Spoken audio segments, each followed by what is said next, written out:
दोस्तों इंग्लिश के अंदर दो टाइप की वॉइस होती है, एक एक्टिव और दूसरी पैसिव। एक्टिव का मतलब हम लोग जानते हैं सतर्क रहना। कहने का मतलब सेंटेंस के अंदर सब्जेक्ट जब एक्टिव रहता है कोई काम करते हुए, मतलब सब्जेक्ट अगर खुद काम करता है तो वो होती है एक्टिव वॉइस। जैसे Mukesh writes a letter, Mukesh letter लिखता है तो मुकेश यहाँ पर एक्टिव है, मुकेश खुद लेटर लिख रहा है। मुकेश यहाँ पर सब्जेक्ट है और वो खुद लेटर लिख रहा है। अब दोस्तों इसी को अगर हम लोग पैसिव वॉइस में बदलें तो कैसे बदलेंगे? A letter is written by Mukesh, एक लेटर मुकेश के द्वारा लिखा जा रहा है। अब अगर हम हिंदी में देखें या इंग्लिश में देखें, दोनों में बात वही है, बात कुछ बदली नहीं है। कहने का मतलब यहाँ पे लेटर तो मुकेश ही लिख रहा है ना, लेकिन गौर से देखो दोस्तों, यहाँ पे बोलने का तरीका अलग अलग है। यहाँ पे हम लोग बोल रहे हैं कि मुकेश लेटर लिख रहा है, यहाँ पे हम लोग बोल रहे हैं कि लेटर मुकेश के द्वारा लिखा जा रहा है। पहले वाले सेंटेंस में तो सब्जेक्ट एक्टिव है, यानी कि मुकेश एक्टिव है। दूसरे वाले सेंटेंस के अंदर वर्ब एक्टिव है, यानी कि उसके द्वारा जो काम किया जा रहा है वो काम एक्टिव है। यही होती है दोस्तों एक्टिव वॉइस और पैसिव वॉइस। मैं उम्मीद करता हूं यहां तक कोई डाउट नहीं है। अब हम इन दोनों सेंटेंस को ध्यान से देखते हैं कि ये एक्टिव से पैसिव बना कैसे। मतलब सेंटेंस के अंदर हम लोगों ने क्या क्या चेंजेस किए जिससे ये एक्टिव वॉइस से पैसिव वॉइस बन गई। दोस्तों इस सेंटेंस में मुकेश पहले था और इस सेंटेंस में मुकेश आखिर में आ गया, और जहां पे एक लेटर था वो एक लेटर आगे आ गया। तो ये चीज तो दिमाग में डाल लो दोस्तों, ये चीज तो फिक्स है कि किसी भी सेंटेंस को एक्टिव से पैसिव बनाते वक्त लास्ट में पड़े ऑब्जेक्ट को पहले लाना है और पहले पड़े सब्जेक्ट को आखिर में ले जाना है जहां पे ऑब्जेक्ट पड़ा था। ये चीज बहुत सिंपल है, बच्चा भी समझ जाता है। तो यहां पे चेंजेस जो होंगे वो बीच में होंगे। कहने का मतलब यहां पे राइट्स बन गया इज रिटन। कहने का मतलब अगर हम सेंटेंस को एक्टिव से पैसिव में बदलेंगे तो वर्ब की फर्स्ट फॉर्म थर्ड फॉर्म में बदल जाएगी। यहां पे राइट वर्ब है तो इसकी थर्ड फॉर्म क्या होगी? रिटन। दोस्तों किसी भी सेंटेंस को हम लोग एक्टिव से पैसिव में बदलते हैं तो एक चीज और है जो यहां पे जुड़ती है, वो है ये बाय। आप एक्टिव वॉइस से पैसिव वॉइस में किसी भी सेंटेंस को बदलो, ये बाय को तो लगाना ही पड़ेगा। ठीक है, इतना समझ में आ गया। तो क्या सारे टाइप के सेंटेंस हमको ऐसे ही बदलने हैं क्या?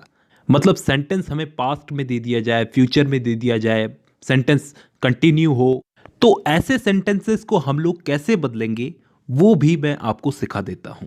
अब हम लोग कुछ सेंटेंसेस को बदल करके देखते हैं, हमको सब समझ में आ जाएगा। जैसे सबसे पहला सेंटेंस है ही राइट्स अ लेटर, तो इसको पैसिव में बदलेंगे तो a letter is written by him. यहां पे सारे नियम अप्लाई हो गए।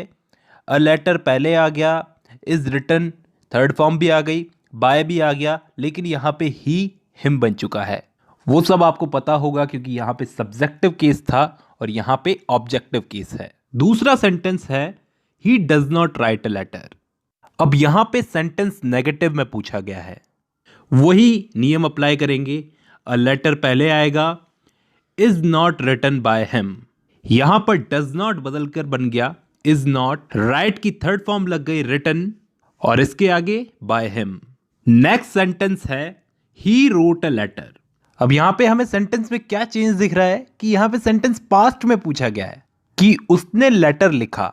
अब वही नियम हम लोग लगाएंगे, a letter was written by him. यहां पे दोस्तों वाज क्यों आया? क्योंकि यहां पे वर्ब की सेकंड फॉर्म थी। वर्ब की सेकंड फॉर्म है तो हमको समझ जाना चाहिए कि सेंटेंस पास्ट में है, तो ऑब्वियसली यहां पर वाज जुड़ेगा ही। A letter was written by him. अब सामने वाला एक और एक्टिव वॉइस रखता है आपके सामने जिसमें वो पूछता है he did not write a letter. मतलब यहां पे उसने नेगेटिव में पूछा है तो अब नेगेटिव में ही इसको जवाब देना पड़ेगा। करना कुछ नहीं है, हमको नॉट लगा देना है। A letter was not written by him. अगर यही चीज हमसे कोई फ्यूचर में पूछे, फ्यूचर एक्टिव वॉइस में पूछे he will write a letter, कि वो एक लेटर लिखेगा, इसको पैसिव वॉइस में बदलो। इसमें भी दोस्तों कुछ चेंज नहीं होगा, बस विल के आगे बी लग जाएगा, बाकी सारे नियम अप्लाई करेंगे। A letter will be written by him. अब दोस्तों यही चीज उसने प्रेजेंट कंटिन्यूअस में पूछ ली, मतलब he is writing a letter, इसको बदलो, पैसिव वॉइस में।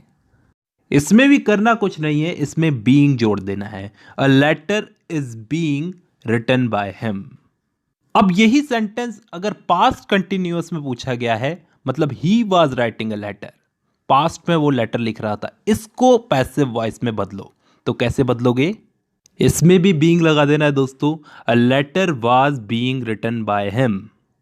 अब दोस्तों परफेक्ट टेंस में अगर इस चीज को पूछे कोई, मतलब प्रेजेंट परफेक्ट में पूछे he has written a letter, इसको बदलो। तो दोस्तों इसको सिंपली कुछ नहीं करना है, इसमें सिर्फ बीन जोड़ देना है। A letter has been written by him. और अगर पास्ट परफेक्ट में पूछे he had written a letter, इसको बदलो। तो दोस्तों इसको भी बीन लगा देना है। A letter had been written by him. तो यहां पे दोस्तों हमने टेंस के हिसाब से एक्टिव को पैसिव में बदला।